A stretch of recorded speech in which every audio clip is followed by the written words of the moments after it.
aujourd'hui, je vais vous faire une petite vidéo pour vous présenter un petit jeu que j'ai essayé il n'y a pas longtemps. J'étais tenté il y a quelques temps de l'essayer, mais je ne l'ai pas fait. Je crois que certains d'entre vous m'en avaient déjà parlé.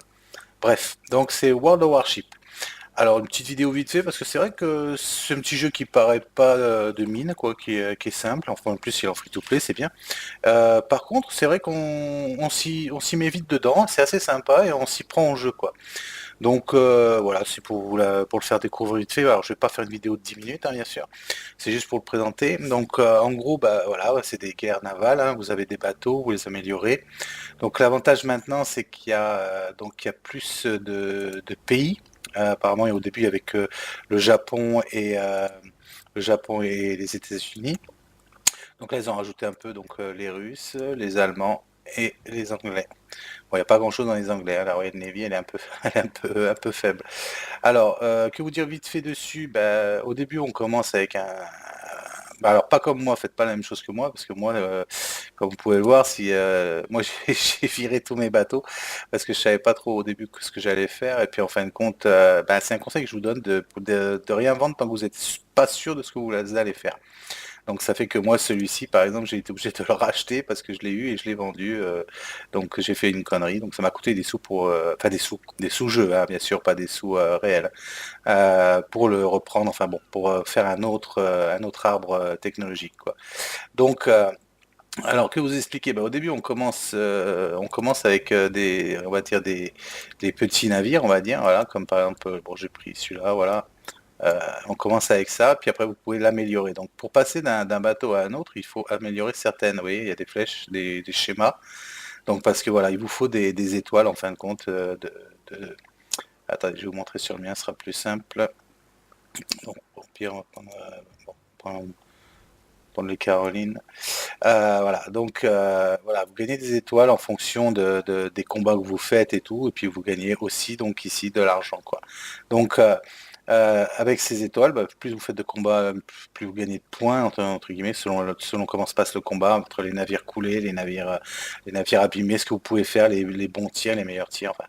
Donc ça vous donne des points et avec ces points donc vous améliorez. Donc comme là par exemple, vous voyez, pour que je passe au prochain bateau, pour faire la découverte du prochain bateau, il me faut 9000 étoiles, quoi. Donc là, bon, je suis quand même dans une classe qui est assez chère, qui est quand même assez chère au niveau des points. Selon, donc il y a plusieurs gammes, je reviendrai dessus après vite fait. Donc là c'est juste pour vous expliquer un peu, on va dire l'arbre technologique comme ça là, d'améliorer, vous améliorez ce que vous voulez, puis après voilà au fur et à mesure, quand j'aurai les 9000 par exemple, ben voilà, moi, je pourrais acheter ce bateau là qui est à la base supérieur au mien, quoi. Après ils ne sont pas tous supérieurs sur tous les points, ils ont des avantages ou pas. Donc ça c'était pour vite fait vous expliquer ça. Après donc voilà l'arbre technologique. Donc voilà, bon, voilà, vous avez plusieurs classes, vous avez les porte-avions, les cuirassés, les croiseurs et les destroyers. Alors c'est vrai que donc chaque pays en a plus ou moins. Bon là les plus fournis c'est quand même les États-Unis et le Japon. La Russie est pas mal lotie aussi, mais bon après ça voilà, peut-être que ça viendra un peu plus dans le jeu, je sais pas, on verra bien. En tout cas bon, alors voilà. Donc pour vous montrer. En gros, voilà, vous avez plusieurs types. Donc, c'est vrai que les destroyers sont beaucoup plus rapides, beaucoup plus, tu vois, comme vous voyez, des simulations à 87. C'est des traits furtifs. En gros, moi, j'estime que c'est les yeux de la flotte, quoi. Donc, ils sont équipés de torpilles et tout. Donc, voilà, être rapide, tirer vite. Voilà, ça, je pense que c'est son rôle. Après, il y a les croiseurs. Les croiseurs, leur rôle est plus de défense anti-aérienne.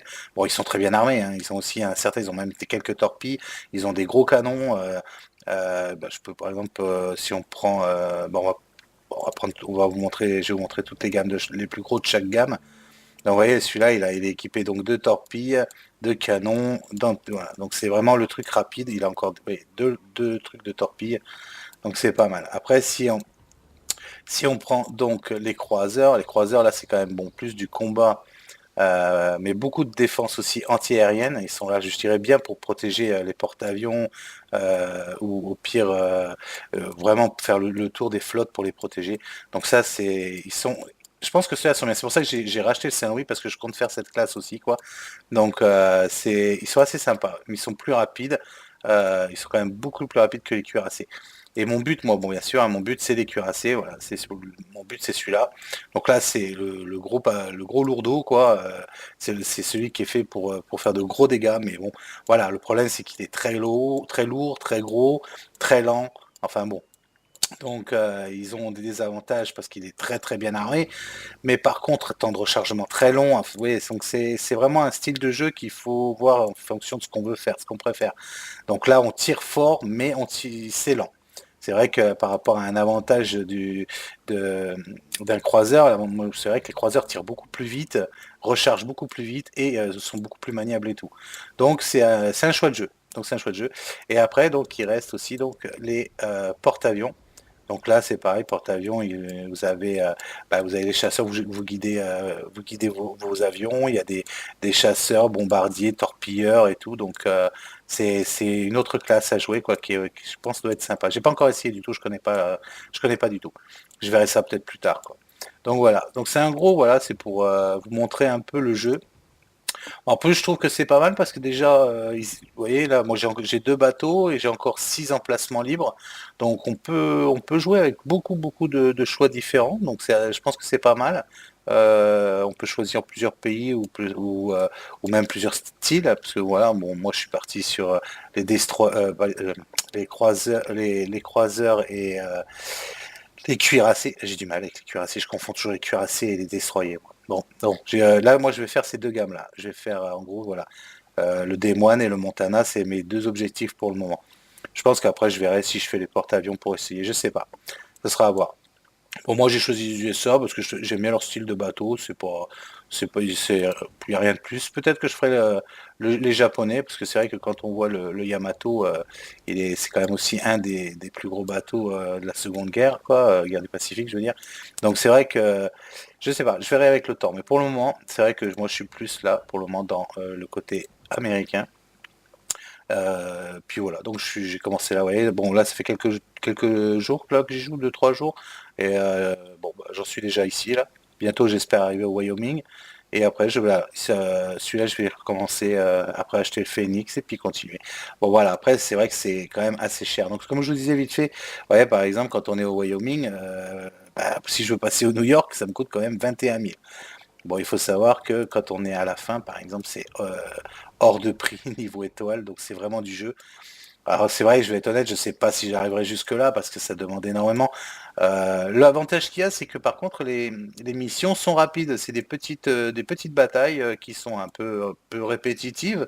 Mais c'est vrai qu'une fois qu'on est dedans, ben, même si c'est la même carte, même si on se dit on va faire la même technique, la même tactique ou quoi, ben non, parce que même si on joue contre l'IA, bah, c'est toujours différent en fin de compte parce que selon comment vous êtes positionné ou quoi, bah, les bateaux c'est plus du tout pareil. Le combat, chaque combat est différent même si la map est la même quoi. Donc, c'est ça qui est pas mal. Donc après il y a deux modes, hein, il y a le coopération et l'aléatoire. Donc ça, je pense que c'est bah, le côté joueur contre joueur. J'ai pas encore essayé pour le moment. J'attendais d'avoir un ou deux bateaux un peu meilleurs pour apprendre un peu mieux déjà à les gérer. Et après, je vais aller faire un tour parce qu'apparemment, on gagne beaucoup plus de récompenses sur les batailles, hein, on va dire PVP, que, que IA, quoi. Donc ça, j'essaierai un peu plus tard. Donc là, c'était juste pour vous montrer le jeu vite fait. Moi, c'est un petit jeu que je trouve sympa. Et puis en plus, je me dis que si on était quelques-uns à jouer, bon là, je sais qu'il y a Archie qui m'a rejoint. Bah, c'est déjà plus sympa parce que déjà rien qu'à deux, on essaye de jouer à deux quoi. Donc je me dis si on pouvait être quelques héritiers, bah, en plus il est gratuit après donc ça coûte rien de l'essayer et puis de voir si ça vous plaît ou pas. Mais je me dis bon c'est sûr c'est pas du Star Citizen mais je me dis que ça peut nous apprendre à jouer ensemble entre ceux qui veulent attaquer, ceux qui veulent protéger. Ça peut être pas mal quoi. Sans la question de se dire d'aller chercher des points, je veux dire mais plus la coordination et d'apprendre à jouer. Je me dis que pour un jeu gratuit ça peut être pas mal.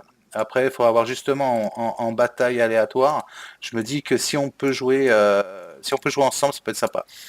Petit point aussi, je sais que bah, les Fortnite jouent aussi à ce jeu. Donc ça pourrait être pas mal au niveau de l'Alliance, de faire un petit entraînement, puis de sortir un peu, d'avoir un autre jeu où on peut jouer avec eux, ça pourrait être sympa. Bon bref, voilà. C'était ma petite présentation vite fait. Bon, peut-être que je vous ferai une toute petite vidéo d'une bataille. Je vais voir ça. Et parce que c'est vrai que quand on joue, c'est un peu lent. Quand on joue pas, c'est un peu lent. Surtout si je prends les miens là, c'est vrai que ceux-là sont un peu lents au déplacement et tout. Ça paraît long, surtout si vous regardez la vidéo et que vous n'êtes pas joueur. Mais je vais essayer de vous faire une petite vidéo, sinon avec mon petit Saint-Louis qui est déjà un peu plus rapide. Je vais voir ça pour faire une petite vidéo de combat. Donc voilà, présentation de World of Warship. Donc s'il y en a qui sont intéressés pour m'y rejoindre pour le moment, ben, c'est un petit jeu qui paye pas de mine, mais en fin de compte, une fois qu'on est dedans, l'immersion est sympa et c'est assez intéressant. Donc j'espère vous y retrouver, j'espère avoir des copains qui vont venir jouer avec nous. Voilà, merci à vous, ciao ciao.